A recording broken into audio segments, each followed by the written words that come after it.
Your sales team has a live opportunity. The customer is ready. The price is agreed in principle. But the discount has been waiting for approval for 3 weeks. Everyone is working hard. Emails, meetings, spreadsheets, more emails, and still nobody has said yes or no. That delay is not administrative housekeeping. It is costing the business something. It may be costing margin, momentum, and trust. I'm Wimshurst, and this is why businesses stop growing.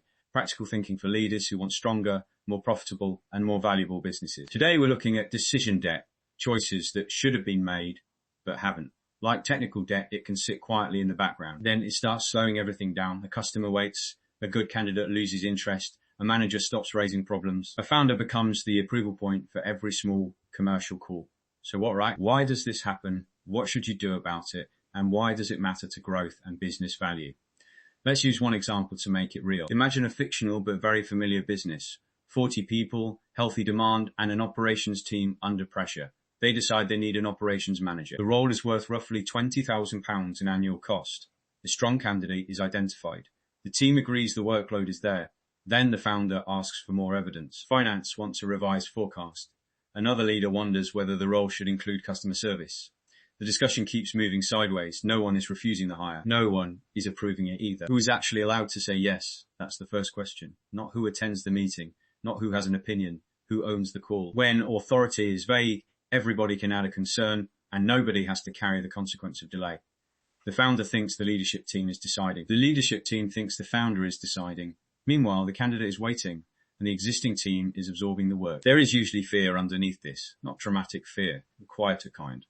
What if the hire doesn't work? What if the price change upsets customers? What if someone says we made the wrong call? So the business asks for one more opinion, one more data point, one more meeting. It feels responsible. Sometimes it is. But sometimes the risk hasn't disappeared. It has simply been transferred into delay.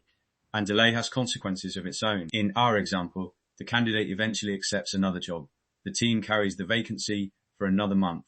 Customer response times begin to slip. The founder now spends more time checking operational detail, which leaves less time for sales and strategy. Imagine, purely as an illustration, that 5 senior people each lose 2 hours a week managing the consequences. Add a couple of nervous customer renewals, and that £20,000 hire has already become far more expensive than it looked on the original business case. That is how decision debt spreads. A pricing decision sits unresolved, so salespeople quote inconsistently.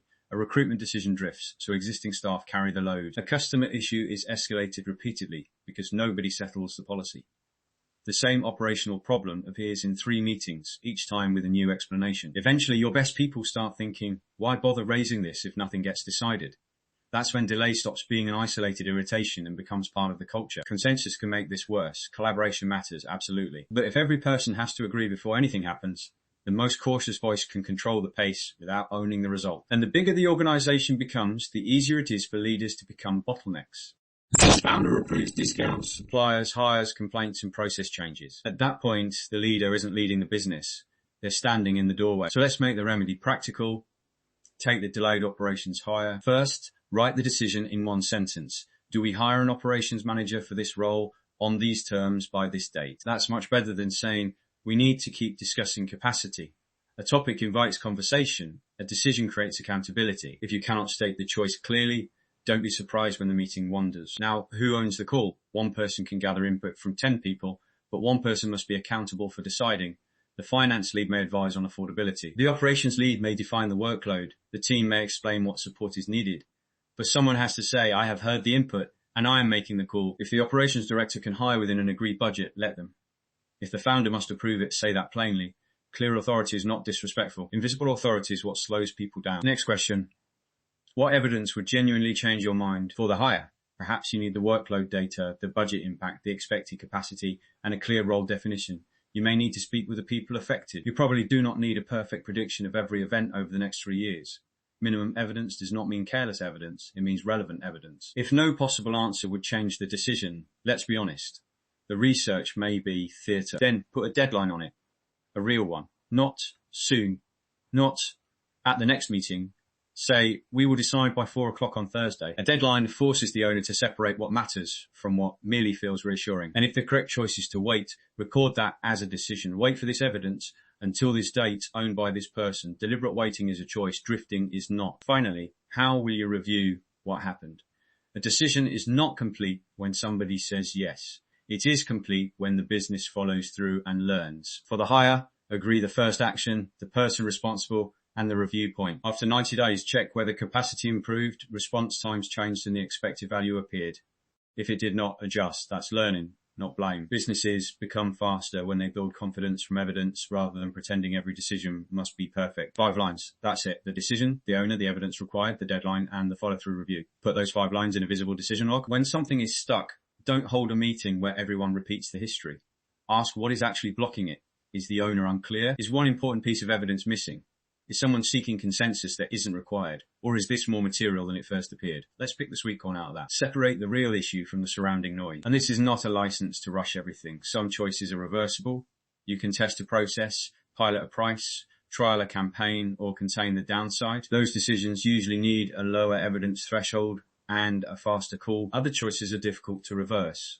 A major acquisition, a long-term contract, a decision affecting safety, solvency, legal obligations, or trust. Those deserve stronger evidence and clearer governance. The principle is proportionality. Move quickly when delay is expensive and the downside is contained. Slow down when the consequences demand it. You also need escalation rules. Which decisions can a department leader make? Which ones need the executive team? Which ones must go to the board or professional advisors? If everything escalates, nothing is really delegated. You have created a bottleneck with a calendar. Give people boundaries, let them act within those boundaries, and review the quality of the decisions afterwards. That's how you build capability instead of dependency. Why does this matter beyond getting through a busy week? Because revenue depends on turning opportunities into action. Profitability depends on dealing with pricing, cost, and delivery problems before they compound. Resilience depends on more than one senior person knowing what to do. And business value depends partly on whether a buyer or investor can see a company that operates with clear accountability, or one where every important question disappears into the founder's inbox. A disciplined decision process will not make every choice right. Absolutely not. Markets change, assumptions fail, and sometimes a sensible decision produces a disappointing result. But a business that decides clearly can review, learn, and correct course. A business that avoids decisions cannot even tell whether it is on the right course. So today, choose one unresolved decision affecting a customer, a hire, a price, or a recurring operational problem. Write the 5 lines.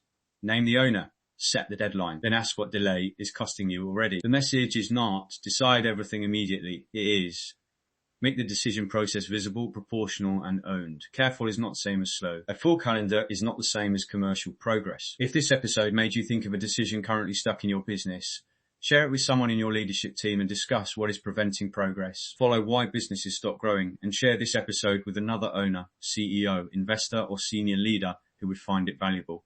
Thanks for listening. Until next time, keep asking why.